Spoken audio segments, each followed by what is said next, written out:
الفاظ کے موتی، انسان کا ایک ایک سانس موت کی جانب بڑھنے والا ایک ایک قدم ہے۔ دوسروں کے اچھے ہونے کا انتظار مت کرو، بلکہ انہیں اچھا بن کر سکھاؤ کہ اچھا انسان کیسا ہوتا ہے۔ روپیہ جتنا بھی گر جائے مگر اتنا کبھی نہیں گر پائے گا جتنا روپیے کے لیے انسان گر چکا ہے۔ تعلیم انسان کو بولنا تو سکھا دیتی ہے مگر یہ نہیں سکھاتی کہ کب، کہاں اور کتنا بولنا ہے۔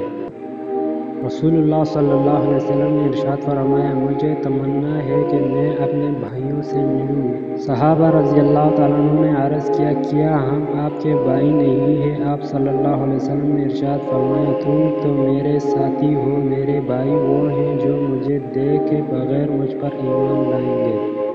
اللہ سے دوستی کے بعد پھر ایک وقت آتا ہے جب آپ کو تنہائی سے ڈر نہیں لگتا، اکیلے رہنا برا نہیں لگتا، آنکھ میں سے لوگوں کی وجہ سے آنسو نہیں گرتے، ہونٹ پر ہر وقت مسکراہٹ رہتی ہے، ہم سے کوئی بات کرے یا نہ کرے دل مطمئن رہتا ہے۔ فرمان حضرت علی رضی اللہ تعالیٰ عنہ، زندگی کی اصل خوبصورتی یہ نہیں کہ آپ کتنے خوش ہیں، بلکہ زندگی کی اصل خوبصورتی تو یہ ہے کہ دوسرے آپ سے کتنا خوش ہیں۔ رسول اللہ صلی اللہ علیہ وسلم نے فرمایا، تم میں سے مجھ کو وہ شخص بہت پیارا ہے جس کا اخلاق اچھا ہو۔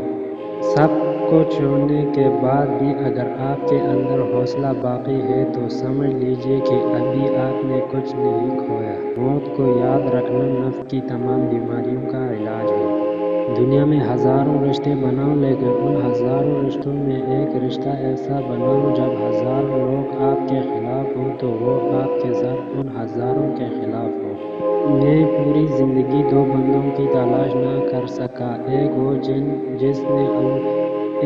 جس نے اللہ کے نام پر دیا اور وہ غریب ہو گیا ہو، اور دوسرا وہ جس نے ظلم کیا اور وہ اللہ کی پکڑ سے بچ گیا ہو۔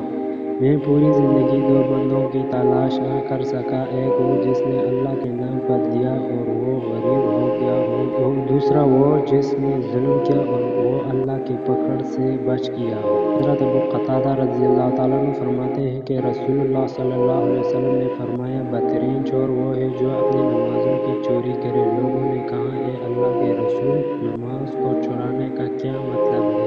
آپ صلی اللہ علیہ وسلم نے بتایا کہ نماز کی چوری کا مطلب یہ ہے کہ وہ رکوع اور سجدہ ٹھیک سے نہ کرے۔